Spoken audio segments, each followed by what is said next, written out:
প্রথম কথা হচ্ছে আমরা এখন শাবান মাসে আছি। কোন মাসে? নবী সাল্লাল্লাহু আলাইহি ওয়াসাল্লাম শাবান, রজব এগুলোর চাঁদ দেখলে একটা দোয়া পড়তেন। তিনি বলতেন আল্লাহুম্মা বারিক লানা, আমার সাথে বলেন আল্লাহুম্মা বারিক লানা ফি রজবিনা ওয়া ফি শাবানিনা ওয়া বাল্লিগনা রমাদানা।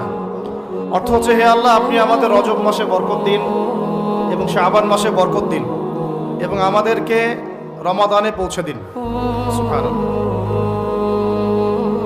মুমিনের জীবনে যতগুলো ইবাদতের মৌসুম আছে তার মধ্যে সবচেয়ে শ্রেষ্ঠ মৌসুম হচ্ছে রমাদান। সবচেয়ে শ্রেষ্ঠ মৌসুম কি? এই কারণে সাহাবায়ে কেরাম রাদিয়াল্লাহু আনহুম আজমাইন শাবান মাস থেকেই, বরং তার চেয়ে আগ থেকেই, রজব থেকেই, শাবান থেকেই রমাদানের প্রস্তুতি গ্রহণ করতেন। কি করতেন? কোন মাসের? কেন করতেন আমি একটু বুঝাই, আমার সাথে বুঝেন। আমাদের এই উম্মতের গড় আয়ু বনু ইসরাইলের মতো না। আমরা কি 500, 600, 1000 বছর বাঁচবো? না, গড় আয়ু এই উম্মতের কম।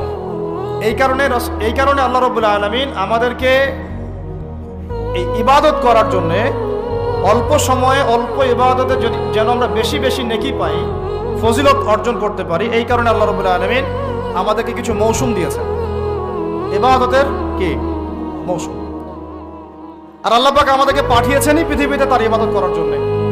যেমন আল্লাহ পাক কি বলেছেন সূরা যারিয়াতের 56 নম্বর আয়াতে আল্লাহ পাক বলেছেন যে ওয়ামা খালাকতুল জিন্না ওয়াল ইনসা ইল্লা লিয়াবুদুন, আমি জিন জাতি আর মানব জাতিকে শুধুমাত্র আমার ইবাদত করার জন্যই সৃষ্টি করেছি। তাই না? আমাদের দুনিয়াতে আসার অন্য কোনো কারণ আছে? না। এখন আল্লাহ পাকের ইবাদত কি সবাই সমান করতে পারবে? উত্তর হচ্ছে না। আল্লাহ পাক বলছেন সূরা মুলকের মধ্যে গিয়ে বলছেন 2 নম্বর আয়াতে, আল্লাযী খালাকাল মাউতা ওয়াল হায়াতা লিয়াবলুয়াকুম আইয়ুকুম আহসানু আমালা। আমরা সবাই এটা তো পড়ি।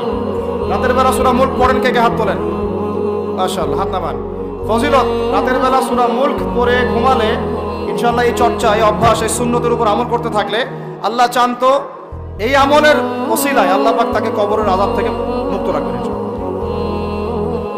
সূরা মুলকের এই 2 নম্বর আয়াতে আল্লাহ পাক বলেছেন তিনি সেই আল্লাহ যিনি মৃত্যু সৃষ্টি করেছেন, জীবন সৃষ্টি করেছেন। কেন দুনিয়াতে পাঠিয়েছেন? কেন? লিয়াবলুয়াকুম আইয়ুকুম আহসানু আমালা। তিনি দেখতে চান তোমাদের মধ্যে আমলে শ্রেষ্ঠ কে। কি দেখতে চান? আমলে, এমন না যে আমলে মধ্যম কে, আমলে গতানুগতিক কে, এমনটা তিনি দেখতে চান না। ক্লাসে যে ফার্স্ট হয় তার পড়াশোনা, তার পরিশ্রম, আর যে লাস্ট হয় তার পরিশ্রম কি সেম? যে টেনে টুনে পাস করে তার পরিশ্রম কি সেম? তাহলে আমরা বুঝলাম যদি আমাদেরকে ফার্স্ট হতে হয়, সেকেন্ড হতে হয়, থার্ড হতে হয়, টপ 10-এ থাকতে হয়, তাহলে আমাদের পরিশ্রমটাও কি করতে হবে? বেশি করতে হবে। সহজ জিনিস। আল্লাহ পাক এই জন্য আমাদেরকে পৃথিবীতে পাঠিয়েছেন। আর আল্লাহ পাক দেখতে চান না কে জুমার নামাজ পড়ে, কে শুধু ঈদের নামাজ পড়ে, কে শুধু নামাজও পড়ে আবার সুদও খায়, ঠিক আছে, কে আবার নামাজও পড়ে আবার মাদকও খায়, কে এদিকে ইসলামের জন্য মাহফিলের মধ্যে পরিশ্রম করতেছে আবার ওইদিকে মেয়ের সাথে জেনাও করে। আল্লাহ পাক এগুলো দেখতে চান না। আল্লাহ পাক দেখতে চান আমলের মধ্যে শ্রেষ্ঠ কে, কে সবচেয়ে ভালো। তো সবচেয়ে ভালো হতে হলে কি ফর্মুলা? পরিশ্রম বেশি করতে হবে, তাই না? পরিশ্রম বেশি করতে হবে, অন্যদের চেয়ে বেশি অ্যাক্টিভ থাকতে হবে, বুঝতে হবে বেশি, কাজ করতে হবে বেশি, ত্যাগ করতে হবে বেশি, সবর করতে হবে বেশি, তাই না? একই বিষয় জীবনে সফল হওয়ার জন্যও, একই বিষয় দুনিয়ায় সফল হওয়ার জন্যও, একই ফিলোসফি পরকালে সফল হওয়ার জন্য। কথা ঠিক আছে? এখন আমাদের জীবনে একটা গন্তব্য আছে। গন্তব্যটা কি? আমার সাথে বলি জান্নাত। গন্তব্য কি?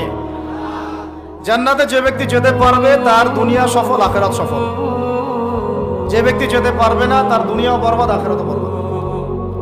দুনিয়াতে নাম, যশ, খ্যাতি, টাকা, সম্পদ, পদ, রাষ্ট্রীয় ক্ষমতা ইত্যাদি থাকতে পারে, যদি সে ব্যক্তি পরকালে পুলসিরাত পার হতে না পারে সে সফল নয়, সে সফল নয়। কথা ঠিক আছে? এখন মনে করেন পৃথিবীর সবচেয়ে প্রতাপশালী একজন মানুষ ছিল ফেরাউন। কি নাম ছিল? সে কি পরকালে সফল? এখন কি সে সফল? কেন সফল না? কারণ দুনিয়ার জীবনে সে আল্লাহর হুকুম মানে নাই, এই পরীক্ষায় সে ফেল করছে। একই বিষয় এখানে অনেকের অনেক বড় বড় সম্পত্তি থাকতে পারে, ক্ষমতা থাকতে পারে, যদি ঈমান আমল এবং ইসলাম ঠিক না থাকে সে দুনিয়াতেও সফল না, পরকালেও সফল। ফালা ইয়াগুররান্নাকা তাকাল্লুবুল লাযিনা কাফারু ফিল বিলাদ, আল্লাহ বলেছেন কাফেরদের এই দৌরত্ব আধিপত্য তোমাদেরকে যেন প্রতারিত না করে, হে নবী সাল্লাল্লাহু আলাইহি ওয়াসাল্লাম। এখন কারুনের কথা আপনারা জানেন, কারুনের সম্পদ বেশি না আমাদের সম্পদ বেশি? বলেন। কারুনের সম্পদ বহন করার জন্য একটা দল, মানে একটা গ্রুপ, এই ধরেন ভলান্টিয়ারদের একটা গ্রুপ আছে, এখানে 100 জন ধরেন, একটা গ্রুপ অফ পিপল কারুনের সম্পদ রাখার চাবিগুলো পিঠের মধ্যে করে নিয়ে ঘুরে বেড়াইতো। তার সিন্ধুকের তালা, সিন্ধুকের যে তালা ওটা চাবি, এই চাবিটা নিয়ে, এই চাবিগুলো নিয়ে ঘুরে বেড়াইতো একটা দল মানুষ, একদল মানুষ। তাহলে সম্পদ বুঝতে পারতে কত বেশি? ওর বেশি সম্পদ না আমাদের বেশি সম্পদ? কার বেশি সম্পদ? তাহলে এখন কারণ কি পরকালে সফল? তাহলে আলটিমেটলি কি সে সফল হতে পারলো? বুঝতে পারছেন কথা? তাহলে সফলতার সংজ্ঞা কি? সাফল্যের সংজ্ঞা কি? What is the definition of success? সাকসেসের সংজ্ঞা কি? ডেফিনেশন কি? যে ব্যক্তি পরকালে সফল হবে, জান্নাতে যেতে পারবে, নবীর সুপারিশ পাবে, হাউজে কাউসারের পানি পাবে, আল্লাহ পাক যাকে মাফ করে দিবেন, জান্নাতে ঢুকবে, জাহান্নাম থেকে বাঁচবে, একমাত্র সে সফল, আর কেউ সফল না। এই জন্য আল্লাহ রাব্বুল আলামিন আমাদেরকে দুনিয়া পাঠিয়েছেন। আর আমাদের যেহেতু বনু ইসরাইলের মধ্যে এত লম্বা হায়াত নাই, এই কারণে আল্লাহ রাব্বুল আলামিন আমাদেরকে আমলের, ইবাদতের কিছু মৌসুম দিয়েছেন। কি দিয়েছেন? মৌসুম। যেমন লাইলাতুল কদর, এক রাতের ইবাদত আপনার 1000 মাসের চেয়ে উত্তম। আপনারা তো সূরাটা জানেন, ইন্না আনজালনাহু ফি লাইলাতুল কদরি ওয়া মা আদরাকা মা লাইলাতুল কদর, লাইলাতুল কদরি খায়রুম মিন আলফি শাহর, লাইলাতুল কদর খায়রুম উত্তম মিন আলফি শাহর, 1000 মাসের চেয়ে। এটা ক্যালকুলেটর দিয়ে 12 দিয়ে ভাগ করার দরকার নাই। আল্লাহ পাকের, আল্লাহ রাব্বুল আলামিন যখন এই ধরনের কোনো শব্দ বলেন, এর মানে হচ্ছে অফুরন্ত নেকি দেওয়া। অফুরন্ত মানে এমন না যে 83 বছর এত মাস, এই ক্যালকুলেট করার দরকার নাই, এটা অনেকে করেন। যেমন একটা হাদিসে আসছে, নবী সাল্লাল্লাহু আলাইহি ওয়াসাল্লাম বলেছেন এই উম্মত ভাগ হবে 73 দলে, বনু ইসরাইল ভাগ হয়েছিল 72 দলে। হাদিস জানেন না? কুল্লুহুম ফিন্নার, সবগুলো জাহান্নামে যাবে, ইল্লা মিল্লাতুন ওয়াহিদা, একটা মিল্লাত বাকি। কিলা, বলা হচ্ছে মান হিয়া ইয়া রাসূলুল্লাহ, ইয়া আল্লাহর রাসূল বলেন সাল্লাল্লাহু আলাইহি ওয়াসাল্লাম তারা কারা? নবীজি বলছেন সাল্লাল্লাহু আলাইহি ওয়াসাল্লাম মান আলাইহি ওয়া আসহাবি আল ইয়াউমা, আজকের দিনে আমি আর আমার সাহাবীরা যার উপরে আছি। ওই 1400 বছর আগে আমি আর আমার সাহাবীরা যার উপরে আছি, আমি আর আমার সাহাবীরা যার উপরে আছি, মানে সাহাবীরা হচ্ছে মানদণ্ড। সাহাবীদের আমল, তাদের আকীদা, তাদের মানহাজ, তাদের মাযহাব, তাদের বুঝ, এগুলোকে ডিঙিয়ে আবার সামনে যাওয়া যাবে না। বুঝতে পারতেছি কিনা? মূল টপিকটা কি বললাম ভাই? আল্লাহ পাক আমাদেরকে এই দুনিয়াতে পাঠিয়েছেন তার ইবাদত করার জন্য। ইবাদতের জন্য কিছু মৌসুম দিয়েছেন। তার মধ্যে অন্যতম একটা হচ্ছে রমাদান মাস। যেমন আমি এক্সাম্পল দিচ্ছিলাম, লাইলাতুল কদর খায়রুম মিন আলফি শাহর, 1000 মাসের চেয়ে কি উত্তম। একটা হাদিস বলছিলাম যে এগুলা, এই ধরনের শব্দগুলো যেটা বলা হয় যে আমরা ভাগ হয়ে যাব 73 দলে, বনু ইসরাইল ভাগ হয়েছিল 72 দলে, এর মানে এক্স্যাক্টলি 72, এক্স্যাক্টলি 73 না। বাংলাদেশে আপনি 100টার বেশি ইসলামের দল পাবেন না? তাহলে এখানে 73 শব্দের অর্থ হচ্ছে বেশি, অর্থ কি? সংখ্যা আধিক্য বোঝানো হচ্ছে এখানে। এইরকম করেই লাইলাতুল কদর যে 1000 মাসের চেয়ে উত্তম, এর মানে এই নয় যে এটাতে এভাবে 1000 দিয়ে গুণ করতে হবে, মানে 12 দিয়ে ভাগ করতে হবে 1000কে, ব্যাপারটা এমন না। এটা হচ্ছে আল্লাহ পাকের প্রশস্ততা, আল্লাহ পাক যত ইচ্ছা বাড়াই দিবেন ইনশাআল্লাহ। এখন লাইলাতুল কদর যেমন একটা মৌসুম, রমাদান একটা মৌসুম, শবে বরাতের 15 শাবান এটা একটা মৌসুম, আপনার জিলহজের প্রথম দশক একটা মৌসুম, হজের সময়গুলো একটা মৌসুম। এরকম করে আমলের কিছু মৌসুম আছে, কি আছে? সিজন আছে। সবচেয়ে সেরা সিজনটা হচ্ছে রমাদান। কি বলেন? আরেকটা প্রশ্ন এখানে উঠে আসবে যে রমাদান মাসটা কেন সবচেয়ে শ্রেষ্ঠ? এর উত্তরটাও কোরআনে আছে, সূরা বাকারার 2য় পারার দিকে আছে। আল্লাহ পাক বলেছেন, বা'দা আউযু বিল্লাহি মিনাশ শাইতানির রাজীম, শাহরু রমাদানাল্লাযী উনজিলা ফীহিল কুরআন। রমাদান সেই মাস যে মাসে কি নাযিল করা হয়েছে? রমাদান মাসে কি নাযিল করা হয়েছে? এই কারণেই রমাদান মাসটা শ্রেষ্ঠ। এই কারণে কি রমাদান মাসটা শ্রেষ্ঠ। আর এই রমাদান মাসের আবার শেষ দশকে বেজোর 5টা রাত পাওয়া যায়, 21, 23, 25, 27, 29। এর মধ্যে কোনো একটা রাত হচ্ছে লাইলাতুল কদর, কোনো একটা রাত। ওই রাতে আল্লাহ রাব্বুল আলামিন নাজিল করেছেন আল কোরআনুল কারীম। এখন আমাদের জীবনের যতগুলো সময় আমরা অলরেডি নষ্ট করে ফেলেছি। অনেকের বয়স এখানে 25, 30, 40, 50 ইত্যাদি, তাই না? অনেক সময় দেখা গেছে 10, 15 বছর, 20 বছর আপনি দিনের বুঝই ছিল না। এমন হয় নাই? হয় নাই? বহু মানুষ দেখা গেছে এখনো দিন বুঝেন না, বয়স 40, 50 হয়ে গেছে। এখন যদি একজন ব্যক্তির হায়াত থাকে 70 বছর, তাহলে তো আমল করার জন্য বাকি আছে 20 বছর। আর শেষের হয়তো 5 বছর সে আমল করতে পারবে না এত অ্যাক্টিভলি। শেষের বয়সগুলো কি হয়? মানুষ দুর্বল থাকে, দুর্বলতা ফিল করে, বিভিন্ন রোগ ব্যাধি বাসা বাঁধে, স্বাভাবিক। তাহলে আমাদের সবচেয়ে গোল্ডেন টাইম যৌবনকাল। কোনটা টাইম বলেন? যৌবনকাল বলতে কতটুকু ধরেন? 15 থেকে 40 বা 45, 50 হাইয়েস্ট, বা 20 থেকে 40। এই সময়টুকুর মধ্যে আমরা আবার বেশিরভাগ যুবক ছেলে পেলে হয় মেয়ে, অথবা জুয়া, অথবা পাবজি, অথবা ফ্রি ফায়ার, অথবা দেখা যায় জেনা, অথবা মাদক, অথবা রাজনৈতিক কোনো দল করতেছি। মানে আমরা আমাদের সময়গুলো অপচয় করতেছি এখানে, যুবকদের বেশিরভাগই। আর যারা এগুলো থেকে বাইরে ভাবছেন না আমি ভালো ছাত্র, পড়াশোনা করি ইত্যাদি ইত্যাদি, মাদ্রাসার কথা বলছি না আমি, আমাদের ভাইদের কথা বলছি, তারা আবার দেখা যায় এমন একটা ট্র্যাকে পড়াশোনা করেন যে বলতেছি যে 15 বছর পড়েন, 15 বছর পরেও 15টা সূরার আপনি তাফসীর জানেন, 15টা হাদিস। আপনাকে মাফ করবেন, আমি আঘাত করতে চাচ্ছি না, পেটে বোম মারলেও 15টা হাদিস বের হয় না। এটা কি বাস্তবতা না? কথা ঠিক না ভুল? তাহলে এখন 15 বছরে আপনি 15 কোটি টাকা মনে হয় খরচ করেছেন পড়াশোনার জন্য। যারা বেসরকারি বিশ্ববিদ্যালয়ে পড়ে তাদের তো কথাই নাই, লক্ষ লক্ষ টাকা ঢালতেছে, থাকা খাওয়া, মানে চলাফেরা, মেসের লাইফ, ফ্ল্যাট ভাড়া নেওয়া, প্রাইভেট কোচিং, কত কি না করতেছে। কিন্তু আলটিমেটলি ওই যে বললাম সাফল্যের সংজ্ঞা কি? পুলসিরাত পার হইতে হবে। পুলসিরাত পার হওয়ার জন্য যে এলেম লাগবে, ওই এলেমের সাথে আপনার এলেমের কোনো সম্পর্কই নাই। আমরা সবাই আল্লাহর খলিফা, আমরা কি সবাই আল্লাহর, মানে আল্লাহ পাকের প্রতিনিধি। তো তোমার খেলাফতে, তোমার রাজত্বে, তোমার মানে শাসন ব্যবস্থার মধ্যে এরকম হলো কিভাবে? তুমি আজকে উত্তর দাও সবার সামনে। মনে করেন না যে আল্লাহ পাক ধরবেন না, এটা বেশি না, অপেক্ষা করতে থাকেন। কতদিন বাঁচবেন? 100 বছর? 100-এর বেশি তো আর কেউ বাঁচবে বলে মনে হয় না। আল্লাহ পাক এটা ধরার জন্য অপেক্ষা করছেন, যদি না আমরা ফিরে এসে তওবা করলে আল্লাহ মাফ করে দিবেন ইনশাআল্লাহ। এরকম অনেক কথা আল্লাহ কোরআনে বলেছেন। সত্যি কথা বলতে আমরা এই কোরআনের প্রতি সত্যিকার অর্থে শ্রদ্ধাশীল না। মুখে মুখে বলি আমরা কোরআন ফলো করি, কোরআন ভালোবাসি, কোরআনের জন্য জান দিব ইত্যাদি ইত্যাদি। অনেক সময় দেখা যায় কোরআন আমরা তেলাওয়াতও করতে পারি না। যে কিতাব তেলাওয়াতি করা শিখলাম না, তার জন্য আপনি জীবন দিবেন? যে কিতাবের তেলাওয়াতি আপনি শিখতে পারলেন না এখনো, এখন সেই কিতাবের হুকুম বাস্তবায়ন করবেন, এই পর্যন্ত ঈমান তো যাওয়া অনেক দূরের কথা, তাই না বিষয়টা? এর প্রতি ভক্তি শ্রদ্ধা তো আসবে না, কারণ তিলাওয়াতি তো এখনো শিখছেন না, অনুবাদ করছেন না, আয়াতের অর্থগুলো জানছেন না। এটা আল্লাহ পাক এই মানব জাতির জন্য পাঠিয়েছেন, পুরো মানব জাতির জন্য, শুধু মুসলিমদের জন্য না। এখানে আল্লাহ বলেছেন চুরি করলে চোরের হাত কেটে দাও। কি করো?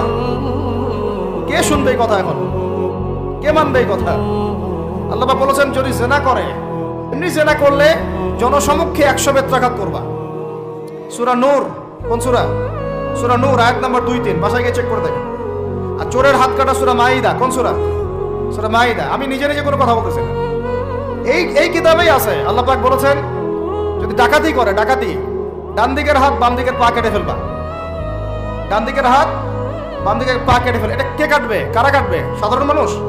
আপনি পারবেন? যার কাছে অথরিটি আছে তার উপর দায়িত্ব। এটা আমাদের উপর এটা দায়িত্ব না। আমাদের দায়িত্ব কি?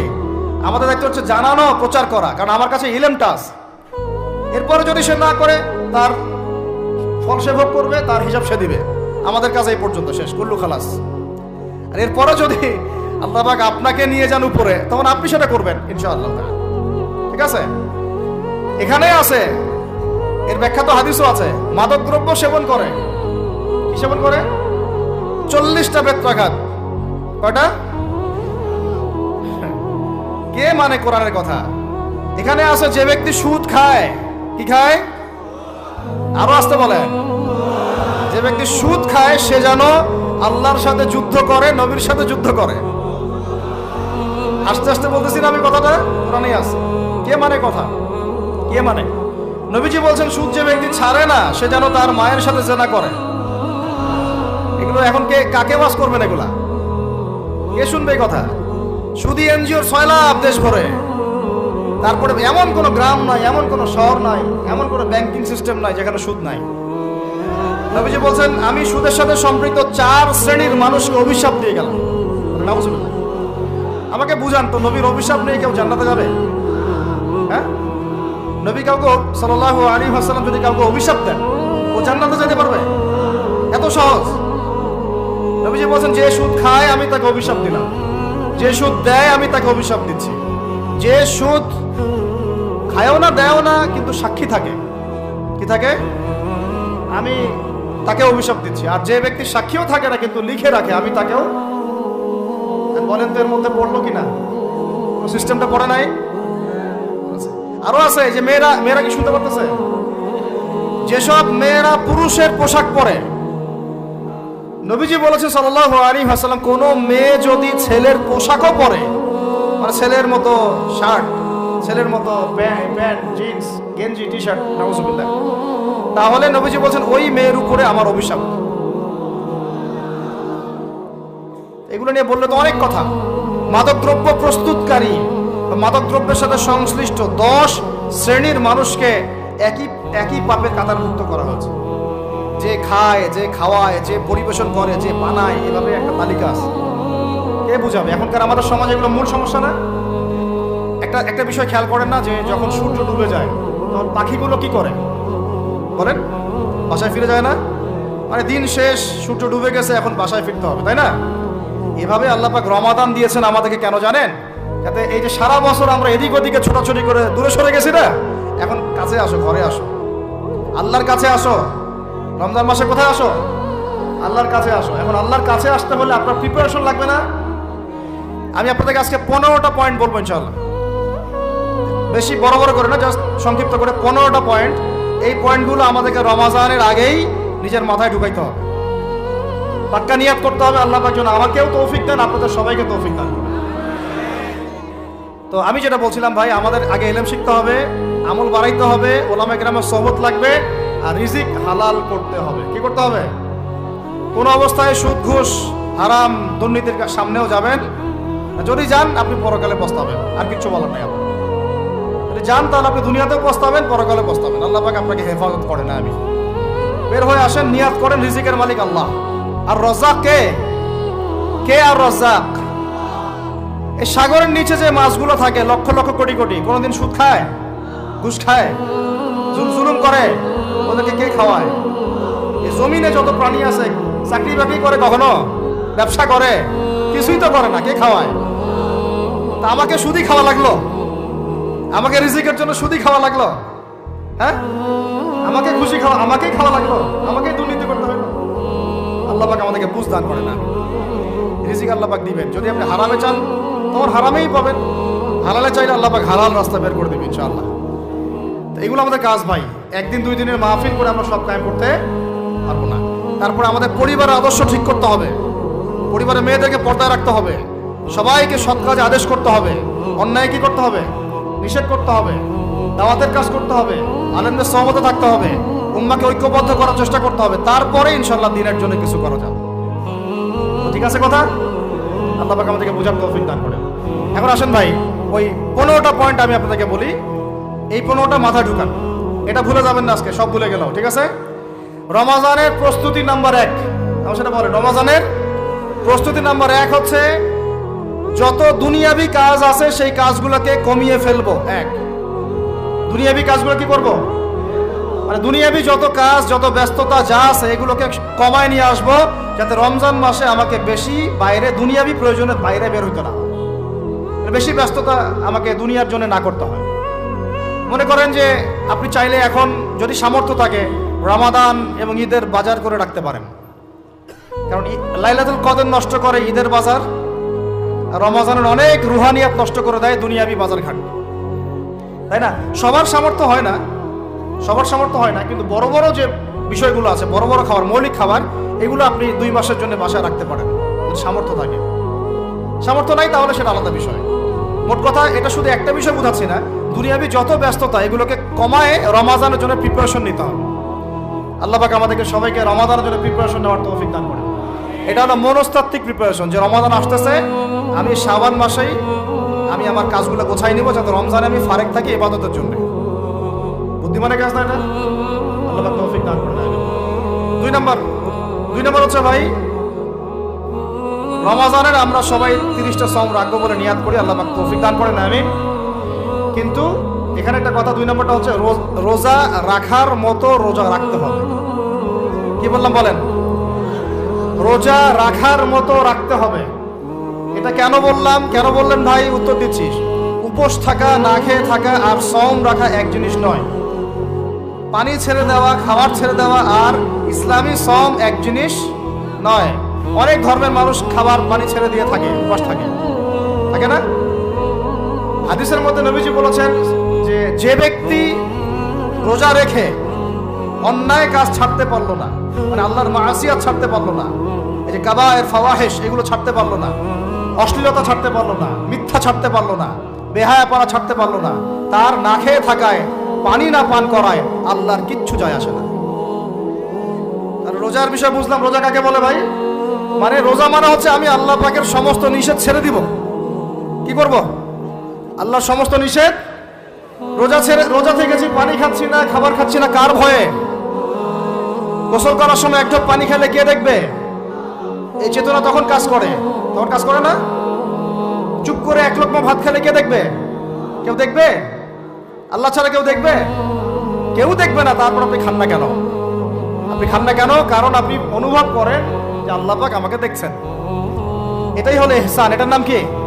ইহসান। এটাই বলা হচ্ছে হাদিসে জিবরিলের মধ্যে, আনতা আবুদুল্লাহ কাআন্নাকা তারাহ, তুমি এমন ভাবে আল্লাহর ইবাদত করো যেন তুমি আল্লাহকে দেখতে পাচ্ছ। ওয়া ইল্লাম তাকুন তারাহু, তুমি যদি আল্লাহকে দেখতে না পারো, জেনে রাখো ফাইন্নাহু ইয়ারাক, আল্লাহ পাক তোমাকে দেখছেন। এইটাকে বলে আল্লাহ কনসিয়াসনেস বা ইহসান বা তাকওয়া। আর তাকওয়া হাহুনা, তাকওয়া কোথায়? এখানে। আপনি সওমের আয়াতটা পড়েন, কুতিবা আলাইকুমুস সিয়াম কামা কুতিবা আলাল লাযিনা মিন ক্বাবলিকুম লাআল্লাকুম কি তাত্তাকুন, তোমাদের উপর সওমকে ফরজ করা হয়েছে ঠিক যেমন করে আগের উম্মতদের উপরেও করা হয়েছিল। উদ্দেশ্য হচ্ছে লাআল্লাকুম তাত্তাকুন, যাতে করে তোমরা তাকওয়া অবলম্বন করতে পারো। তাকওয়া মানে আল্লাহ কনসিয়াসনেস, এই যে আমি খাচ্ছি না, পান করতেছি না, আমি বিশ্বাস করি আল্লাহ আমাকে দেখতেছেন, এই তো। সেই বান্দা কেমন করে রমজান চলে গেলেই বেনামাজি থাকতে পারে? রমজান চলে গেলে কি আল্লাহ তাকে আর দেখে না? সেই বান্দা কিভাবে সুদ খায়, তখন কি আল্লাহ তাকে দেখে না? সেই বান্দা, একই বান্দা কিভাবে জেনা করতে পারে? মেয়েকে নিয়ে কেমন করে বাইকে ঘুরতে পারে? কেমন করে গায়রা মাহরামের সাথে আমরা করতে পারি, ফ্রি মিক্সিং করতে পারি? কেমন করে সে জুয়া খেলতে পারে? কেমন করে সে মাদক খাইতে পারে? কেমন করে সে আল্লাহ দ্রোহী আইন বাস্তবায়ন করতে পারে? যদি সে এই চেতনা থাকে যে আল্লাহ আমাকে দেখছেন। এই চেতনাটাকে বদ্ধমূল করার জন্যই রমাজান আসে। বলেন সুবহানাল্লাহ। আমি বুঝাতে পারলাম রোজা রাখার উদ্দেশ্যটা কি? ওই জিনিসটাকেই আমাদের ভিতরে ইনস্টল করাই হলো উদ্দেশ্য। লাআল্লাকুম, বলেন লাআল্লাকুম তাত্তাকুন। তাকওয়া কি কিনতে পাওয়া যায় বাজারে? এই যে আল্লাহ পাক আমাকে দেখছেন, আমি খাবো না, আল্লাহ আমাকে দেখছেন, আমি পান করতে পারবো না, আমার রেস্ট্রিকশন আছে, পিপাসায় গলা ফেটে যাচ্ছে একেবারে রোদের মধ্যে, তাও খাচ্ছি না কেন? কার ভয়ে? ওইটাই জীবনের সব ক্ষেত্রে বাস্তবায়ন করার জন্যই রমজান আসে। বুঝতে পারি নাই মানে ওই চেতনাটাই, একই চেতনাটাই জীবনের সবগুলো কাজে বাস্তবায়ন করার জন্য কি আসে? রমাদানের সওম আসে। আমরা শুধু রোজার ফজিলত নিয়ে বয়ান করি, রোজা রাখলে 70 গুণ নেকি হবে না, 70 গুণ হবে, 700 গুণ বাড়াই দিবে। মূল কথা ফজিলত তো ফজিলত পাবোই, মূল কথা এইটা, তাকেও অবলম্বন করতে হবে। আল্লাহ পাক আমাদেরকে তৌফিক দান করেন। কয়টা বলছি বলেন ভাই? 2টা মনে থাকবে। 1, দুনিয়াবি কাজ কমায় ফেলা। 2, কি রোজা রাখার মতো রাখা। 3 নাম্বার হচ্ছে, এটা আমার নিজস্ব একটা পরামর্শ আর কি। 3 নাম্বার হচ্ছে রোজা রাখার জন্য আমাদের সাহারি করতে হয়, ইফতার করতে হয়। এই তো আল্লাহর ওয়াস্তে সাহারি এবং ইফতারে মুসলমানের মতো খাবার খাবেন, জানোয়ারের মতো খাবার খাবেন না। সাহারি এবং ইফতার এই দুটোতে কি খাবেন? মুসলমানের মুমিনের মতো খাবার খাবেন, জানোয়ারের মতো খাবার খাবেন না। আল্লাহ পাক বোঝার তৌফিক দান করেন। মানে আমরা কিন্তু সাহারিতে কি করি জানেন? 7 পেট খাই। কয় পেট? নবীজি বলেছেন খাবে পেটের 1 ভাগ খাবার, 1 ভাগ পানি, 1 ভাগ, আবার বলি 1 ভাগ খাবার, 1 ভাগ পানি, 1 ভাগ। কার পেট খালি আছে এখন খাওয়ার সময় খাওয়ার টেবিলে? আমাদের ওস্তাদরা বলেন যে মুসলিম উম্মাহ, আমাদের ওস্তাদরা বলেন যে মুসলিম উম্মাহ খাবার টেবিলে হেরে গেছে সে কখনো জিহাদের মাঠে জিততে পারবে না। বুঝতে পারেন নাই? বুঝতে পারলাম না মনে হয়। যারা খাবারের টেবিলেই হেরে গেছি, এখানেই তো আপনি সুন্নাহভাবে খাইতে পারতেছেন না, প্রবৃত্তির কাছে হেরে গেলেন। গপ গপ গপ গপ করে খাচ্ছি 7 পেট ভর্তি করে। এখানে তো খাবারের সামনেই হেরে গেলাম, প্রবৃত্তির সামনে। সে আবার কাফেরদের সাথে জিতবে কেমনে? জিতবে আগে নিজের প্রবৃত্তির উপর জিহাদে তো জিততে হবে। আমার মন চাচ্ছে জেনা করি, করবো না, এটার নাম জিহাদ, এটাও জিহাদ। মন চাচ্ছে সুদ খাই একটু, খাবো না, এটার নাম কি? জিহাদ। মন চাচ্ছে নামাজ না পড়ি, ঘুমায় থাকি, মন চাচ্ছে না, মন বলতেছে ঘুমাই ঘুমাই ঘুমাই, কিন্তু নামাজ পড়তে হবে। এই যে উঠলাম, ওযু করলাম, গেলাম, এর নাম কি? এটাও এক প্রকার কি? বরং নফসের সাথে জিহাদটা অনেক বড় জিহাদ বলা হয়েছে, বলা হয় নাই? এটা মানুষকে শক্ত করবে। একটা মেয়ের সাথে প্রেম করতে মন চায়, করবো না, ওকে দেখবোও না, যাবোও না কাছে, এটা শক্ত থাকার নাম কি? এটা মনের নফসের সাথে কি? বুঝেন? আল্লাহ পাক আমাদেরকে নফস শক্ত করার তৌফিক দান করেন। তো ভাই, খাবার ইফতারেও এভাবে 7 পেট খাবেন না, সারিতেও খাবো না, কথা করি তো ইনশাআল্লাহ। শোনেন, পরিমিত খাবেন, পুষ্টিকর খাবার খাবেন। পরিমিত খাবেন কিন্তু পুষ্টিকর খাবার খাবেন, তাহলে যথেষ্ট হবে ইনশাআল্লাহ। আর এখনকার যে খাবার, এদের বেশিরভাগই ভেজাল। যত বেশি খাবো তত দ্রুত অসুস্থ হব। এই যে আমাদের ফিটনেস দিন দিন খারাপ হয়ে যাচ্ছে। আমি নিজের কথা বলতেছি, শোনেন, এটা বলি না, এগুলো জাহিলি যুগের কথাবার্তা। আমার কাছে ওটা জাহিলি যুগ। মোহাম্মদ আশরাফুল আছে না, নাসির হোসেন, মোহাম্মদ রাশাফুল, এটা বিকেএসপিতে খেলতো আর কি, থাকতো। বিভিন্ন জায়গায় কান্ট্রি লিগ খেলা হইতো, ফার্স্ট ক্লাস, প্রিমিয়ার লিগ, এইটা ওইটা। প্রথম যে কাজটা করায় সেটা হলো, ক্রিকেটের কথা বলতেছি আর কি, প্রথম যে কাজটা করায় যে মিনিমাম একটা মাঠকে 6টা থেকে 7টা রাউন্ড দিতে হবে। কটা রাউন্ড? 5 থেকে 6টা রাউন্ড দিতে হবে। 5 থেকে 6টা রাউন্ডে আমাদের কাছে কোনো বিষয় ছিল না। 6টা আমরা মনে করতাম কে কত বাড়াইতে পারে, কে 7টা, কে 8টা, কে 9টা, কে 10টা। এখন তো 2টা দিলেই জিব্বা বের হয়ে যেতেছে। কথা বুঝতে পারতেছেন না? তো এই যে আমরা দিন দিন যে দুর্বল হয়ে যাচ্ছি, বুঝতে পারতেছেন না আপনারা? এটা দিন দিন যে আমরা আগের জেনারেশনের মতো শক্ত না। আমাদের দাদারা, তার দাদারা যেরকম স্ট্রং ছিলেন, আমাদের ইয়াংরাও কিন্তু অত স্ট্রং না। একটা ইয়াং ছেলেকে আপনি এখন 50 বছরের একজন মুরব্বীর সাথে পাঞ্জা লাগাই দেন, পারবে না, ওই চাচাই জিতবে। এটার কারণ হচ্ছে ভেজাল খাবার, ভেজাল পরিবেশ, ভেজাল সবকিছু। আমরা যা খাচ্ছি বেশিরভাগই বিষ। আর আল্লাহর কসম, এগুলো মনিটর করার দায়িত্ব সরকারের, এগুলো মনিটর করার দায়িত্ব প্রশাসনের। এদেরকে মোবাইল কোর্টের আওতায় নিয়ে এসে একদম 1 বছরের জন্য ঢুকাইতে ভিতরে। আইনের সঠিক প্রয়োগ হলে এমনি সিধা হয়ে যাবে। বাঙালিদেরকে শুধু মিষ্টি মিষ্টি কথা বলে কাজ হবে না, মাঝে মাঝে কঠিন শাসন লাগে। বড় বড় কান্ট্রিগুলো আপনারা দেখে আসেন, মনে করেন রাস্তায় ড্রাইভিংয়ের সীমা দেওয়া আছে 100 কিলো, ওরা যদি 110, 120 চালায় কেউ কিচ্ছু বলবে না, কোনো ট্রাফিক পুলিশও নাই।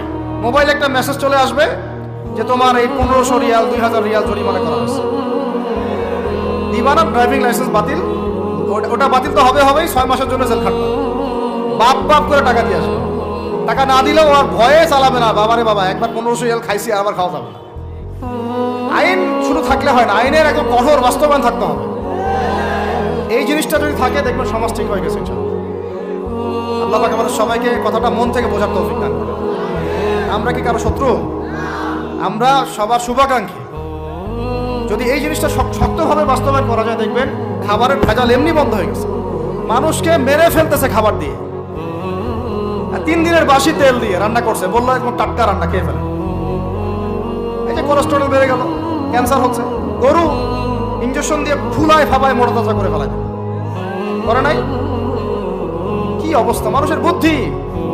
চালের মধ্যে এটা মিশাচ্ছে, ডালের মধ্যে ওইটা মিশাচ্ছে, পানির মধ্যে কি মিশাই দিচ্ছে, ড্রেনের পানি বলতেছে মিনারেল ওয়াটার। হ্যাঁ, ডাব খাবেন, ডাবের পানি আগে ইঞ্জেকশন দিয়ে বের করে ফেলাইছে, ও আগে খাই ফেলছে, অল্প একটু বাকি আছে, ওটার দাম হাঁকাচ্ছে 150 টাকা। নিচ থেকে উপর পর্যন্ত আমাদের সমাজে খালি প্রতারণা আর প্রতারণা চলতেছে। এই কারণে আমাদের উপর থেকে আল্লাহর রহমত দিন দিন উঠে যাচ্ছে। আমাদেরকে সতর্ক হওয়া উচিত, আমাদেরকে সৎ হওয়া উচিত। সৎ হইতে পয়সা লাগে না, সৎ হইতে পয়সা লাগে? সবাই যার যার জায়গা থেকে ভালো হয়ে যায়, কিচ্ছু করা লাগবে না ইনশাআল্লাহ। আপনি মাদক খায়েন না, কেউ জোর করে মাদক খাওয়াবে? আপনি নিজে সুদ খায়েন না, কেউ জোর করে সুদ খাওয়াবে? এখানে কেউ মাদকের দোকান দিল, আমরা খাই না, ও দোকান নিয়ে চলতে পারবে না? টামটপলা বাঁধে চলে যাবে, কি করবে? যাইতে বাধ্য সে। আমরা খাইলে সে ব্যবসা করবে। আল্লাহর ওয়াস্তে আমরা কোনো রকম প্রতারণার কাছেও যাব না, হারামের কাছেও যাব না, এবং অন্যকে আমরা প্রতারিত করবো না ইনশাআল্লাহ। বাজার মার্কেটে একটা অনেক জটিল বিষয়। রমজান মাস আসলেই দেখবেন দাম বাড়া শুরু হয়েছে। এখনই অসাধু ব্যবসায়ী যারা, ওরা রিস্টোর করে ফেলাইছে, ওরা আবার সিন্ডিকেট করে ফেলবে, এই দামের বাইরে যাবে না।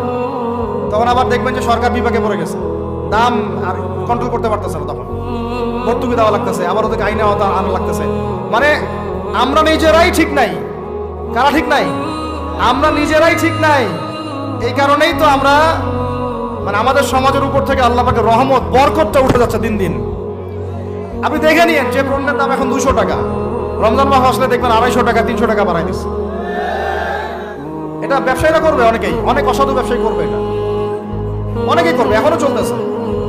আমাদের বাংলাদেশে এমন কিছু নাই যেটা উৎপন্ন হয় না। আমরা যদি আমাদের এখানে সঠিক জাকাত ভিত্তিক অর্থনীতি থাকতো, এবং সততা থাকতো, ইনসাফ থাকতো, আমানত থাকতো, আমাদের জিনিস আমরা খেয়ে শেষ করতে পারতাম না, এরপর বাকিটা রপ্তানি করতে পারতাম। অনেক কথা ভাই, এগুলো অর্থনীতির বিষয়, আরেকদিন কথা হবে ইনশাআল্লাহ।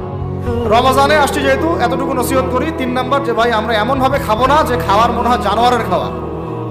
ঠিক আছে ভাই? পুষ্টিকর খাবার খাবো, কিন্তু পরিমাণে কম। কম বলতে কি একবারে কম না, আপনার প্রয়োজন অনুযায়ী 3 ভাগ করে, 1 ভাগ খাবার, 1 ভাগ পানি, 1 ভাগ ফাঁকা, সুন্নাহ অনুযায়ী। আল্লাহ পাক তৌফিক দান করেন, আমিন। 4 নাম্বার হচ্ছে রমাদান মাস মানেই কোরআন। রমাদান মাস মানে কি? এই রমজানে আমরা সবাই বেশি থেকে বেশি কোরআন তেলাওয়াত করবো ইনশাআল্লাহ। কারা কারা পারি হাত তুলি? আলহামদুলিল্লাহ, হাত নামান। সবাই পারেন কোরআন তেলাওয়াত? মাশাআল্লাহ, মাশাআল্লাহ। এইটাই তো চাই, বাংলাদেশের ঘরে ঘরে প্রত্যেক ব্যক্তি যেন কোরআন তেলাওয়াত করা জানে। এটাই তো আমরা চাই। এমন যদি হয় যে 100% মানুষ কোরআন তেলাওয়াত করতে পারে, 16 কোটি মুসলিম, দিন কায়েম হয়ে যাবে ইনশাআল্লাহ। ইনশাআল্লাহ, ইনশাআল্লাহ। ভিতরের কাজগুলো করেন, আল্লাহ পাক তৌফিক দান করেন। তো ভাই, কোরআন আমরা রমজানে বেশি থেকে বেশি পড়বো ইনশাআল্লাহ ভাই, ঠিক আছে? যারা পারি না, একটা লিমিট ফিক্স করি, কমপক্ষে দিনে 1 পারা, দিনে কমপক্ষে 1 পারা, তাহলে 30 দিনে 1 খতম হবে। ওকে, আরো বেশি পারি 2 পারা, তাহলে 2 খতম হবে। আরো বেশি পারি 3 পারা। এমন আমাদের ইমামদের যুগে, আমাদের 4 ইমামদের যুগে, সলফে সালেহিনদের যুগে প্রতিদিনই 1টা করে খতম দিতেন তারা। সুবহানাল্লাহ। তাদের সময় আল্লাহ বরকত দিয়েছিলেন, সুবহানাল্লাহ। সারা রাত জেগে তেলাওয়াত করতেছেন, নামাজ পড়তেছেন, দিনের বেলা তেলাওয়াত করতেছেন। রমজান মাস হচ্ছে কোরআন নাজিলের মাস। এই মাসে যে হতভাগা কোরআন পড়তে পারলো না, তার জন্য আফসোস করা ছাড়া কিছু করার নেই। রমজান মাসে কোরআন আগে পড়বো, কোরআন শিখবো। না পারলে কি করব? না পারলে 1 মাসে শিখবো, অন্যকে শেখাবো, কোরআনের দার্স দিব, কোরআনের মাহফিল হবে, কোরআনের তাবলীগ হবে, কোরআন নিয়ে আলোচনা হবে ইনশাআল্লাহ। আমরা জানবো কোরআনের মধ্যে কি আছে। এটা জানার সবচেয়ে উত্তম মাস হচ্ছে কি? রমাদান। আল্লাহ পাক তৌফিক দান করেন, আমিন। যারা আমরা আরবি জানি টুকটাক ভাঙাচোরা, তারা আমরা এটার অর্থ পড়বো ইনশাআল্লাহ। যারা আমরা আলেম ওলামা আছে অনেকেই, যারা ইফতা দিয়েছি, দাওরা দিয়েছি, বা আমরা তালেব ইলম ওলামা ইকরাম যারা আছে, আমরা এই কোরআনের তাফসীরগুলো পড়বো ইনশাআল্লাহ। মানে কোরআনময় রমাদান, কোরআনময় কি? এবং চেষ্টা করবেন, আমার খুব ইচ্ছা হয় যদি আল্লাহ পাক আমাকে ক্ষমতা দিতেন, তৌফিক দিতেন, আমার ইচ্ছা হয় যে রমজান মাসে বাংলাদেশের যত মসজিদ আছে সমস্ত মসজিদে কোরআন শিক্ষা ফ্রি হয়ে যাবে ইনশাআল্লাহ। ভালো উদ্যোগ না? বাংলাদেশে কত মসজিদ আছে? হাজার না লাখ? লাখ না কোটি? হয়তো কোটি কোটি মসজিদ থাকতে পারে। প্রত্যেকটা মসজিদে যদি বিনামূল্যে কোরআন শিক্ষা কার্যক্রম করা যেত রমজান মাসে, 1 মাসে আপনি দেখতেন প্রায় মিনিমাম 5 কোটি মানুষকে কোরআন শেখানো যেত। তাও হাতে কলমে। তাও কি? হাতে কলমে। বই দেওয়া হতো ফ্রি, আর ওই যারা টিচার ক্লাস নেবে ওদেরকে বেতন দিব, ভাতা দিব সরকার থেকে। দেওয়া যায় না? দেওয়া যায় না? আচ্ছা, যদি গভর্নমেন্ট নাও দেয়, আপনারা যাকাত থেকে দিতে পারেন, সদকা থেকে দিতে পারেন, পারেন না? নিজেদের পকেট থেকে দিতে পারেন, নিজের ব্যবসা থেকে দিতে পারেন, এলাকা ভিত্তিক দিতে পারেন, কত উৎস আছে না? যদি এভাবে প্রত্যেকটা মসজিদ থেকে কোরআন শিক্ষা কার্যক্রম চালু করা হয় রমজান মাসে, আমরা দোয়া করি আল্লাহ পাক যেন এই কথাটা পৌঁছে দেন উপরের লেভেলে, এবং তারা উদ্যোগ নেয়। জানি না উদ্যোগ নেবে কিনা, আমাদের দায়িত্ব পৌঁছে দিলাম। তো অ্যাটলিস্ট যদি সবগুলো মসজিদে নাও হয়, প্রত্যেকটা এলাকায় যদি একটা করে মসজিদও হয়, তবুও দেখবেন কয়েক কোটি মানুষকে কোরআন শেখানো যাবে ইনশাআল্লাহ। কোরআন ছাড়া এই জাতিকে আপনি ফিরাতে পারবেন না। কোরআন ছাড়া এই যুবকদেরকে মাদক থেকে ফেরানো যাবে না। কোরআন ছাড়া এই যুবকদেরকে জেনা থেকে ফেরানো যাবে না। এই টিকটক প্রজন্ম হয়ে এরা নষ্ট হয়ে গেছে, শেষ হয়ে গেছে। আশঙ্কাজনক হারে এখন জেনা, ব্যভিচার, পরকীয়া এগুলো বেড়ে গেছে। মাদক দ্রব্যের কি ছয়লাভ, এই যে গুন্ডামি, মাস্তানি, ছিনতাই কারা করতেছে? যারা ইয়াং ছেলে পেলে এরা করতেছে। এদেরকে ফিরাইতে হইলে কোরআন ছাড়া কোনো গতি নাই। আইএমএ জাহেলিয়াতের সেই মানুষগুলো কোরআনের আলোয় শ্রেষ্ঠ মানুষে পরিণত হয়েছে। কথা বুঝতে পারেন নাই? আইএমএ জাহেলিয়াতের সেই মানুষগুলা যারা একসময় নিজের মেয়েকে দাফন করেছিল জীবন্ত। ইন্না লিল্লাহি ওয়া ইন্না ইলাইহি রাজিউন। চিন্তা করা যায়? আপনি আপনার মেয়েকে দাফন করতে পারবেন জীবন্ত? পারবেন? বলেন। এরকম মানুষ যারা এই কাজ করেছিল, তারা কোরআনের সংস্পর্শে এসে সোনার মানুষে পরিণত হয়েছে। এই কিতাব আল্লাহ পাক নাজিল করেছেন ওই ঘরের উপরে উঠিয়ে রাখার জন্য না, মাঝে মাঝে বের করবো, ধুলা মুছবো, চুমু খাবো, রেখে দিব, এই জন্য না। বাবা মারা গেছে, খুললাম, পড়লাম, সব বক্সায় দিলাম, এই জন্য না। শুধু এই কিতাব আল্লাহ পাক নাজিল করেছেন যারা আমরা হৃদয়ে ধারণ করি। কোথায় ধারণ করি? তো হৃদয়ে ধারণ করবো তো তখনই যখন আমি বেশি তেলাওয়াত করব, বেশি বেশি পড়বো, সবাইকে পড়াবো, শেখাবো। আল্লাহ পাক আমাদের সবাইকে কোরআনের বিপ্লব ঘটানোর তৌফিক দান করেন। আমিন। তো প্রিয় ভাইরা, 4 নম্বর কাজ, কোরআন শিখবো, পড়বো, শেখাবো, দর্শ দিব। কোরআনের একদম বিপ্লব। রমজান মাসে ইনশাআল্লাহ কোরআনময় রমাদান হবে ইনশাআল্লাহ। রমজান মাসে অন্য কোনো বইও পড়ার দরকার নেই প্রয়োজনে। কোরআন পড়েন, হাদিস পড়েন আর কোরআন পড়েন। কোরআন এবং হাদিস, অন্য কোনো বই, বিষয়ভিত্তিক বই পড়ার দরকার নেই। আর অ্যাটলিস্ট 1 মাস আপনি না পড়েন। এরপরে আসি 5 নাম্বার। একটু বড় হয়ে যাচ্ছে যদিও, আমি সংক্ষিপ্ত করে বোঝাচ্ছি, শোনেন। 5 নাম্বার হচ্ছে রমাদান মাসে, একটু ধৈর্য ধরেন। রমাদান মাসে আমরা ফরজ ইবাদতগুলোকে সর্বোচ্চ গুরুত্ব দিব ইনশাআল্লাহ। যেমন সবার আগে কি? সালাত। এই একটাই বল, সালাত। সালাত নাই, ইসলাম নাই। সালাত নাই, সে ব্যক্তি মুসলিম না। সোজা কথা শুনেন, সালাত অস্বীকার করে সে ব্যক্তি মুসলিম না। নবীজি বলছেন, মান তারাকা সালাতান মুতাআম্মিদান ফাকাদ কাফারা। কেউ যদি ইচ্ছা করে সালাতকে অস্বীকার করে, ছেড়ে দেয়, সে ব্যক্তি কি হয়? কাফারা, কুফরি করে। সালাত না পড়ার কারণে ইমামগণ বলেছেন তাকে মুসলমানদের কবরস্থানে দাফনও করবা না। কোন কোন ইমাম বলেছেন তাকে জানাজাও দিবা না। কোন কোন ইমাম বলেছেন তাকে জেলখানায় বন্দী করে রাখবা। কোন কোন ইমাম বলেছেন তাকে মৃত্যুদণ্ডের শাস্তি দিবা। আমি এমনি বলতেছি না, ইমামদের কওলগুলো পড়ে দেখেন। নামাজ না পড়াটা যেমন তেমন পাপ না তো, ইচ্ছা হইলে পড়লাম, ইচ্ছা হইলে পড়লাম না, এমন না। যারা নামাজি তারাও যদি নামাজে সচেতন না হয়, তাদের জন্যও শাস্তি আছে। নাউযুবিল্লাহ। ফাওয়াইলুল লিল মুসাল্লিন আল্লাযীনা হুম আন সালাতিহিম সাহুন আল্লাযীনা হুম ইউরাউনা ওয়া ইয়ামনাউনাল মাউন। এখানে বলা হচ্ছে মুসল্লিদের জন্য দুর্ভোগ, যে মুসল্লিরা নামাজ সম্পর্কে গাফেল, উদাসীন। আবার যারা মানুষকে দেখানোর জন্য নামাজ পড়ে এবং এই যে ছোটখাটো সাহায্য করতে অস্বীকৃতি জানায়, সেটা মাউন পড়েন। তাহলে মুসল্লিদের জন্য গাফেলতির যদি শাস্তি হয়, তাহলে যারা পড়ে না ওদের কি হবে? রমাদান মাসে শক্ত করে নামাজ ধরবেন ইনশাআল্লাহ, আল্লাহ পাক তৌফিক দান করেন। 5 ওয়াক্ত নামাজ চেষ্টা করব জামাতে পড়ার জন্য। যদি জামাত ছুটেও যায়, তাও পরে জামাত করে নেবেন। সেটাও না পড়েন, অ্যাটলিস্ট বাসায় পড়বেন। রাজি আছেন? এখন কথা হচ্ছে যে নামাজের সাথে আরো অনেক ফরজ আছে না? যেমন পর্দা কি ফরজ না? যাকাত ফরজ না? তারপরে আল্লাহ পাকের আনুগত্য করা, এটা ফরজ না?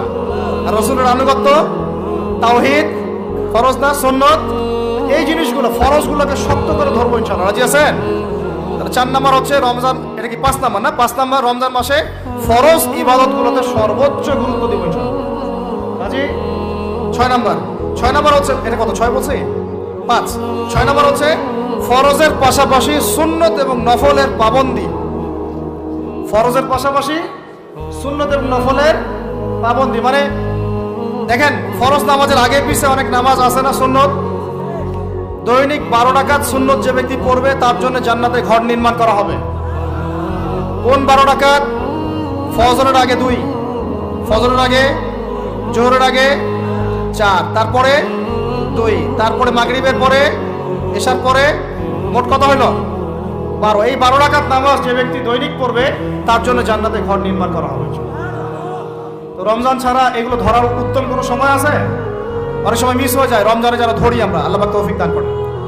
এর পাশাপাশি দেখেন দৈনন্দিন অনেক সুন্নতের আমল আছে না, বিভিন্ন কাজের দোয়া, মাসনুন দোয়া, জিকির আজকার, এগুলো আছে না, এই প্রত্যেকটা কাজকে শক্ত করে রাখতে ধরবো ইনশাআল্লাহ, আল্লাহ পাক তৌফিক দান করেন, আমিন। যে কাজটা করবেন তার আগে জেনে নেবেন ওই কাজটা কিভাবে করলে সুন্নত হবে। সকালে উঠে এক দৌড় দিয়ে বাথরুমে যাবেন না, উঠে আগে বসবেন, চোখ ঘষবেন, মুখ থেকে ঘুমের ভাব দূর করবেন, তারপরে বলবেন আলহামদুলিল্লাহ আল্লাযী আহইয়ানা বা'দা মা আমাতানা ওয়া ইলাইহিন নুশুর। তারপরে আপনি যাবেন আস্তে আস্তে বাথরুমে, বাম পা দিয়ে ঢুকলেন, ইস্তেঞ্জা করলেন, ডান পা দিয়ে বের হবেন, ঢোকার সময় দোয়া আছে আল্লাহুম্মা ইন্নী আউযু বিকা মিনাল খুবসি ওয়াল খাবাইস, বের হওয়ার সময় আলহামদুলিল্লাহ আল্লাযী আযহাবা আনিল আযান ওয়া আফানি গুফরানাকা, দোয়া আছে। এগুলো সুন্নাহ মোতাবেক কাজ করবেন, বুঝাতে পারতেছি? কাপড় পরবেন, যে কোনো কাপড় পরবেন না, যে কাপড় যে সুন্নত নবী পরতেন সেই সুন্নত পরবেন। চেহারা নবীর মতো হতে হবে, ক্লিন শেপ চেহারা চলবে না, ক্লিন শেপ চেহারা চলবে না। অনেকে মনে করেন যে এটা তো ফরজ কিছু না, এত এত তাচ্ছিল্য করেন কেন? এটাকে শেভ করা মানে হলো নবীর সুন্নতকে জবাই করা। বুঝাতে পারি নাই? এক মুষ্টি রেখে কাটেন সেটা আলাদা ইস্যু, আলাদা মাসালা। পুরুষের চেহারায় দাঁড়িয়ে থাকতেই হবে, মাস্ট বি। পোশাক আশাক থাকতেই হবে নবীর মতো। আমরা আমাদের সংস্কৃতি নিয়ে গর্বিত না? গর্বিত না? ইসলামিক সংস্কৃতি কোনো দেশ, জাতি, বর্ণ নির্দিষ্ট করে আসে না, সবার জন্যে। আমাদের নবী কি আরবদের নবী না পুরো বিশ্বের নবী? তাহলে আমাদের নবীর সুন্নত কি শুধু আরবরা পালন করবেন, আমরা সবাই করব? এখন আমাদের সবার চেহারা নবীর সুন্নাহ অনুযায়ী হতে হবে। গোফ ছোট করতে হবে, দাড়ি লম্বা করতে হবে, পোশাক ঠিক করতে হবে, টাকনুর উপরে কাপড় পরতে হবে। এখন ছেলেরা পরে টাকনুর উপর কি, হ্যাঁ ছেলেরা পরে টাকনুর নিচে, আর মেয়েরা পরে কি উপরে। এরপরে বসে ছেলের সাথে বাইকে, দেখবেন হাঁটু পর্যন্ত দেখা যায়। বিষয়টা এমন না? এখন হুজুর আপনারাও দেখেন না? আমরা দেখি না, আপনারা দেখান। আমরা কি করি না?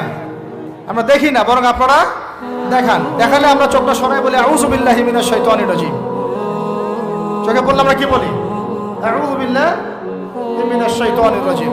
এখন আসেন আমাদের পোশাক আশাক, কথাবার্তা, চলাফেরা, আমল, খাওয়া, ঘুম, ব্যবসা বাণিজ্য যা আছে, রাজনীতি, অর্থনীতি, সমাজনীতি, সবকিছু নবীর সুন্নাহ মাফিক ঢেলে সাজাইতে হবে। রাজি কিনা?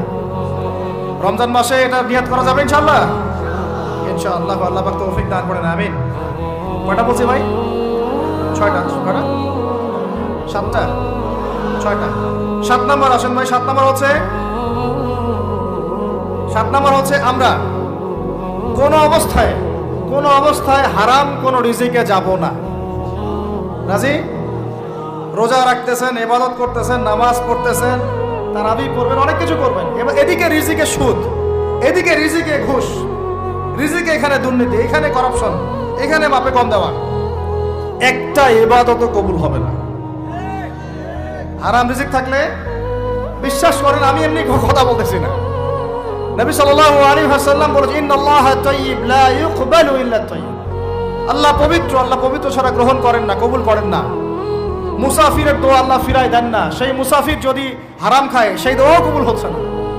একজন মুসাফির হাত তুলে দোয়া করছিলেন, নবীজি বলছেন মাথায় ধুলা, গায়ের কাপড় ঠিক নাই, মুসাফির সেজদায় আল্লাহর কাছে দোয়া করছে, হাত তুলে দোয়া করছে, আল্লাহ আমাকে এইটা দাও, ওইটা দাও, ওইটা দাও, ইয়া রব্বি ইয়া রব্বি ইয়া রব্বি।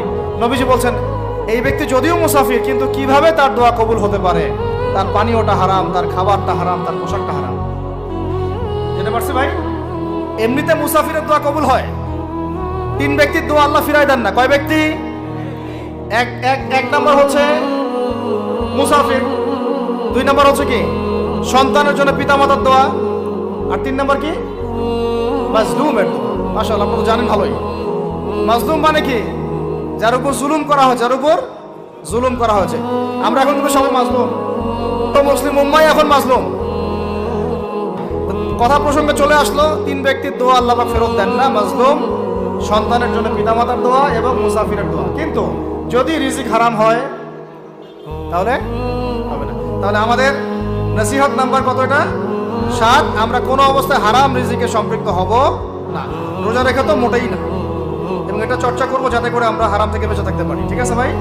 8 নাম্বার হচ্ছে আমরা রমজান মাসে সবার যাকাতগুলো দিয়ে দিব ইনশাআল্লাহ। যাকাত যাদের ফরজ হয়েছে আল্লাহর রাস্তায় যাকাত দিয়ে দেন। যাকাত দিবেন না, এটাও জাহান্নামে যাওয়ার অন্যতম কারণ। ওই সম্পদগুলোকে এভাবে গলানো হবে, গলিয়ে মুখে, গালে, পার্শ্বদেশে, চামড়ায় লাগিয়ে দেওয়া হবে। সূরা তাওবায় আছে এটা। কোন সূরায়? তাওবায়। যাকাত দিতে হবে। কেউ যদি যাকাতকে অস্বীকার করে সে কাফের হয়ে যাবে। কেউ যদি যাকাতকে অস্বীকার করে কি হয়ে যাবে? কাফের হয়ে যাবে। কেউ যদি মনে করে নামাজ ফরজ, নামাজ মানি, যাকাত মানি না, কি হয়ে যাবে? কাফের হয়ে যাবে। এখন আমার কথা হচ্ছে, ইসলামী অর্থনীতির মূল ভিত্তি হচ্ছে যাকাত। যাকাত যদি ঠিকঠাক মতো দিতেন, বাংলাদেশে একটা দরিদ্র মানুষও খুঁজে পাওয়া যাইত না। এটা গাল গল্প না, এটাই বাস্তবতা। কিন্তু আমরা সেটা বাস্তবায়ন করতে পারি নাই, পারছি না। আমার কথা শোনেন ভাই, বাংলাদেশে এমন অনেক মানুষ আছে, হাজার হাজার, যাদের যাকাত যদি আপনি কালেক্ট করতে পারেন, সমাজে একটা দরিদ্র মানুষ খুঁজে পাওয়া যাবে না। এমন একজন মানুষের যাকাত দিয়ে আপনি একটা গ্রামের মানুষকে খাওয়াইতে পারবেন। মিলসের মালিক যাকাত দেয় না, গার্মেন্টসের মালিক অনেক যাকাত দেয় না, ফ্যাক্টরি মালিক যাকাত দেয় না, অনেকে কানাডায় বাড়ি ঘর করতেছেন, এখানে যাকাত দেন না। আছে না এরকম?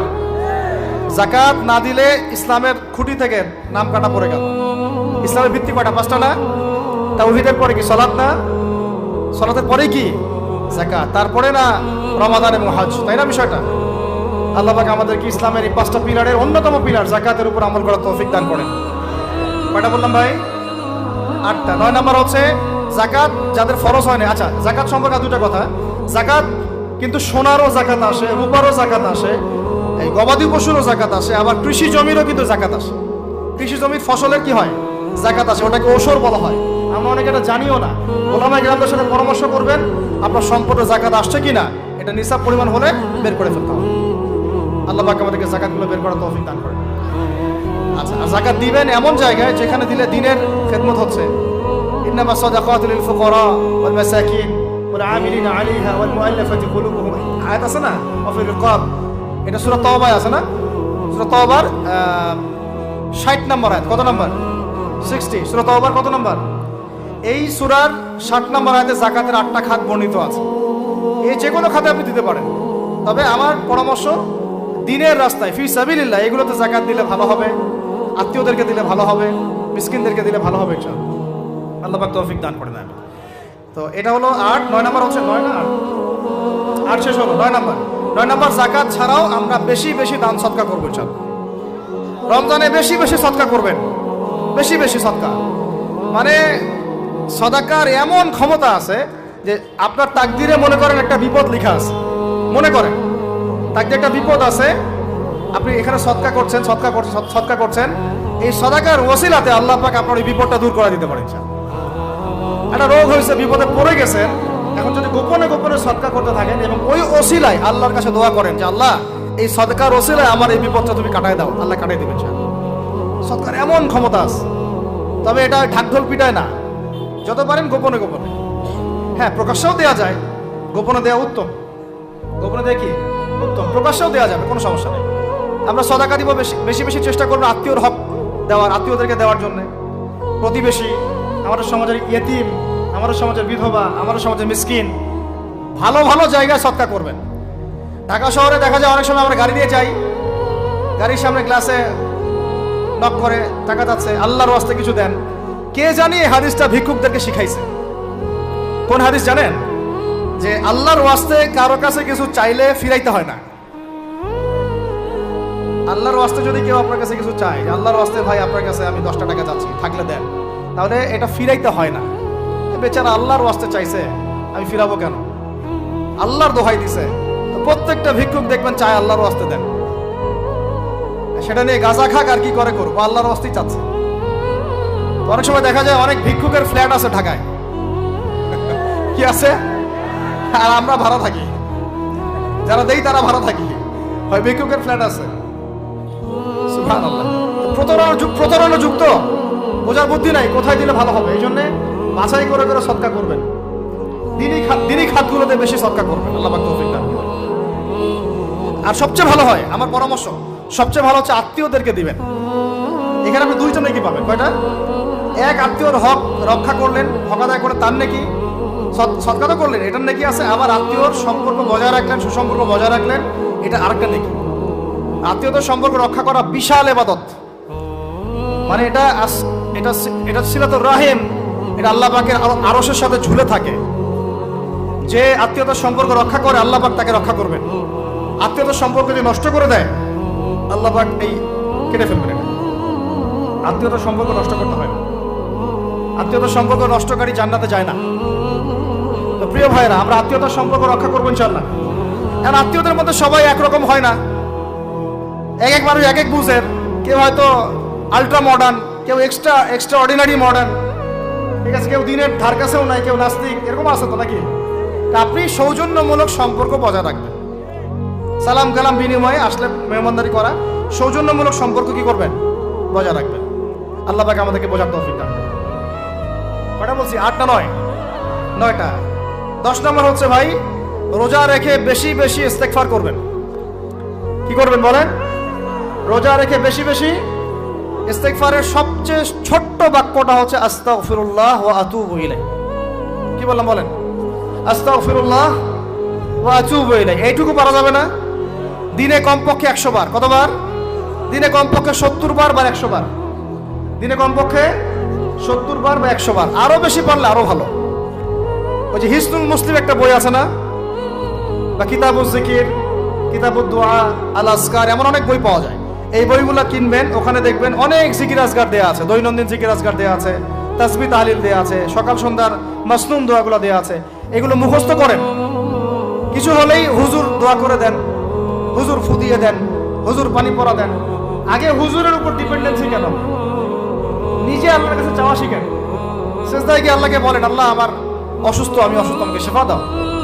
সেজদায় গিয়ে বলেন, আল্লাহুম্মা আতিনা ফিদ দুনিয়া হাসানা ওয়া ফিল আখিরাতি হাসানা ওয়া কিনা আযাবান নার। হাত উঠান, আল্লাহকে বলেন, আল্লাহ আল্লাহুম্মা আইনি আলা যিকরিকা ওয়া শুকরিকা ওয়া হুসনি ইবাদাতিক। আল্লাহকে বলেন, ইয়া শাফি, ইয়া আল্লাহ, ইয়া রহমান, ইশফিনি, আমাকে শিফা দান করেন। আগে আল্লাহর সাথে কথা বলা শিখেন, তাই না ভাই? তারপরে দোয়া নিবেন, পানি পরাও নিতে পারেন, ঝাড়ফুঁক নিতে পারেন, সেটা আছে বৈধতা অবশ্যই, এটাও ঠিক আছে। কিন্তু আগে আপনি আল্লাহকে চিনতে শিখেন। বেশি বেশি রোজা রেখে ইস্তেগফার করবেন। আল্লাহ পাক তৌফিক দান করে দেয়। আমিন। একটা বইয়ের নাম বলেছে হিসনুল মুসলিম, আল আসকার, কিতাবুদ দোয়া, এরকম অনেকগুলো বই আছে বাজারে। এগুলো কিনে বাসায় মুখস্থ করার চেষ্টা করেন। আল্লাহ পাক তৌফিক এনায়েত করেন, বলি আমিন। কয়টা বললাম? 10টা। ঠিক আছে। 11 নম্বর হচ্ছে, শোনেন, 11 নম্বর হচ্ছে, দেখেন, কোরআন খুলবেন, দেখবেন প্রথমে রোজার প্রসঙ্গ যেখানে আসছে, কুতিবা আলাইকুমুস সিয়াম, সেখানে আগে আসছে সিয়ামের কথা, তারপরে আসছে শাহরুর রমাদান আল্লাযী উনজিলা ফীহিল কুরআন, কোরআনের কথা, তারপরে আবার আসছে ওয়াইদা সাআলাকা ইবাদি আন্নী ফাইন্নী করিব, দোয়া করার কথা। সুবহানাল্লাহ। কিসের কথা? প্রথমে আসছে রোজা রাখার কথা, তারপরে কোরআনের কথা, তারপরে আল্লাহর কাছে কি করার কথা? দোয়া করার কথা। যখন আমার বান্দারা তোমাকে জিজ্ঞাসা করে, যে আমার সম্পর্কে জিজ্ঞাসা করে, ওয়াইদা সাআলাকা ইবাদি আন্নী, বলো ফাইন্নী করিব, আমি কাছেই আছি, উজিবু দাওয়াতাদ দাঈ ইযা দাআন, দোয়াকারী যখন দোয়া করে আমি তার দোয়া শ্রবণ করি। সুবহানাল্লাহ। ফালিয়াস্তাজিবু লি ওয়াল ইউমিনু বি, আমি তার দোয়া শুনি, অতএব সেও যেন আমার কথা শুনে। সুবহানাল্লাহ। এবং আমার প্রতি ঈমান নিয়ে আসে। তাহলে রোজা রেখে বেশি বেশি কি করব বুঝে ফেলছেন? কি বলেন? দোয়া করবেন। কোরআনের পরে কিসের কথা আসছে? রোজাদারের দোয়া ফেরত দেওয়া হয় না। দোয়া কবুল হওয়ার অন্যতম একটা অস্ত্র হচ্ছে রোজা রেখে দোয়া করা। কেমন করে ফেরত দিবে? আল্লাহর জন্য আমরা না খেয়ে আসেন, তাই না? আল্লাহ পাকের মায়া হবে না, দয়া হবে না? আমার বান্দা না খেয়ে আসে, আমার বান্দা পানি ত্যাগ করছে, হালালগুলো ছেড়ে দিয়েছে আমার জন্য, আমি কেন তার দোয়া অবশ্যই আল্লাহ পাক উপযুক্ত মনে করলে দোয়া কবুল করবেনই করবেন ইনশাআল্লাহ। দোয়া করার পদ্ধতি জানতে হবে, হারাম খাওয়া যাবে না, শিরিক করা যাবে না, বেদাত করবো না। ইনশাআল্লাহ দোয়া করার আগে আল্লাহর প্রশংসা করব, নবী সাল্লাল্লাহু আলাইহি ওয়াসাল্লামের প্রতি দরুদ করব, ঠিক আছে? দোয়া কবুলের সময়গুলো বেছে বেছে দোয়া করব, ইনশাআল্লাহ দোয়া কবুল হবে। আল্লাহ পাক আমাদেরকে রোজা রাখা অবস্থায় বেশি বেশি দোয়া করার তৌফিক দান করেন। কটা হচ্ছে? 11। 12 নাম্বার হচ্ছে রমজান মাসে তারাবির নামাজ জামাতে পড়ব। কি বললাম বলেন? রমজান মাসে সালাতুত তারাবি জামাতে পড়ব। এখন আমি আরো 3টা কথা বাড়াই দিচ্ছি, কেউ হজম করতে পারলে করেন, যদি না করতে পারেন বদহজম হয়ে যায়, কিছু করেন নাই। বদহজম যদি হয়ে যায় পরে আমাদের সাথে মাদ্রাসায় এসে বসেন, কিতাবপত্র খুলে দেখাবো, কথা হবে ইনশাআল্লাহ, ঠিক আছে? অনলাইন গরম করার দরকার নেই। রমজান মাসে আমরা তারাবির নামাজ পড়বো ইনশাআল্লাহ জামাতে। কোথায়? জামাতে ইনশাআল্লাহ। 1। 2 নাম্বার তারাবির নামাজ পড়বো 20 রাকাত। কত রাকাত? 20 রাকাত। আর যদি বলেন যে আমি ভাই কম পড়েন আপনি বাসায়, কোনো সমস্যা নেই, আপনি আপনার মতো করে বাসায় পড়েন, কোনো সমস্যা নাই। যদি উমর রাদিয়াল্লাহু আনহু এর উপর আমল করে থাকেন, আমার আমল করতে কোনো সমস্যা নাই। যদি উসমান রাদিয়াল্লাহু আনহু 2 আযান চালু করে থাকেন, তাহলে আমার আমল করতে কোনো সমস্যা নাই।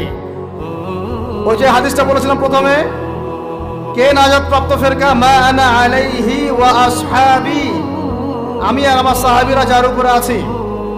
আরেকটা হাদিস কি? আলাইকুম বিসুন্নতি ওয়া সুন্নতি খুলাফায়ে রাশিদিন মাহদিয়িন মিন বাদি, তোমাদের উপর অবধারিত হচ্ছে, ওয়াজিব হচ্ছে আমার সুন্নতকে আঁকড়ে ধরা এবং আমার সাহাবীদের সুন্নতকে কে আঁকড়ে ধরা। কার কার সুন্নত?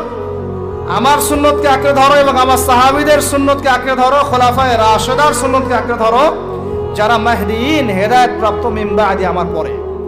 সাহাবায়ে কেরাম যদি কিছু চালু করেন, আমল করতে কোনো দোষ নাই, বরং এটাই হচ্ছে সুন্নতের আরো শ্রেষ্ঠ অনুসরণ। কারণ আমি তো ওমরের চেয়ে বড় পরহেজগার হইতে পারবো না, পারবেন? তাহলে আমি তো উসমানের চেয়ে দিন বেশি বুঝি না। তিনি যদি 2 আযান চালু করতে পারেন, তাহলে আমি তাকে বেদাতি বলতে পারি না, নাউযুবিল্লাহ। যদি আমি তাকে এভাবে শব্দ প্রয়োগ করা হয়েছে বাংলাদেশে, উসমান রাদিয়াল্লাহু আনহু যদি 2 আযান চালু করে থাকে, ওটা বেদাত হয়ে গেছে, নাউযুবিল্লাহ। বলেন নাউযুবিল্লাহ। সাহাবীরা কিছু চালু করলে যদি বেদাত হয়, তাহলে সুন্নত হবে কি? তাহলে সুন্নত কোনটা হবে? তাহলে এ ব্যক্তি এরকম কথা যদি কেউ বলে থাকে, তাহলে তার উচিত হবে এখনই রুজু করে ফিরে আসা, অহংকার না করা, হঠকারিতা না করা, এখনই ইস্তেগফার করে তওবা করে ফিরে আসা, আল্লাহ মাফ করে দিবেন ইনশাআল্লাহ। আর এর উপর হঠকারিতা থাকে না, উসমান রাদিয়াল্লাহু আনহু যদি 2 আযান চালু করে থাকে, তিনি ভুল করেছেন, তিনি বেদাত করেছেন, নাউযুবিল্লাহ। বিশ্বাস করেন, সাহাবীদেরকে এভাবে কটাক্ষ করলে, আন্ডারএস্টিমেট করলে, এভাবে কথাবার্তা বলে, শানের খেলাফ কথা বললে ঈমানও চলে যেতে পারে। আমরা নবীকে মানবো সাহাবীদের মানদণ্ডে, সাহাবীদের বুঝের উপর আমাদের বুঝ না। আমি বুঝাতে পারতেছি না। নবীকে মানবো, অবশ্যই মানবো। কার মাধ্যমে? কাদের মধ্য দিয়ে? সাহাবাদের তরিকার মধ্য দিয়ে। সাহাবাদের তরিকা আমি কি ধাবাস করে পাবো? তাবেঈ লাগবে, তাবেঈ লাগবে। এই সিলসিলা মেইনটেইন করে আমাকে মানতে হবে। কোরআন এবং হাদিস তো সবার ভাষায় আছে। আপনাকে যদি আমি এখন বলি যে ক্রিপ্টোকারেন্সি হালাল না হারাম, আপনি কি বের করে দিতে পারবেন এখন আমাকে?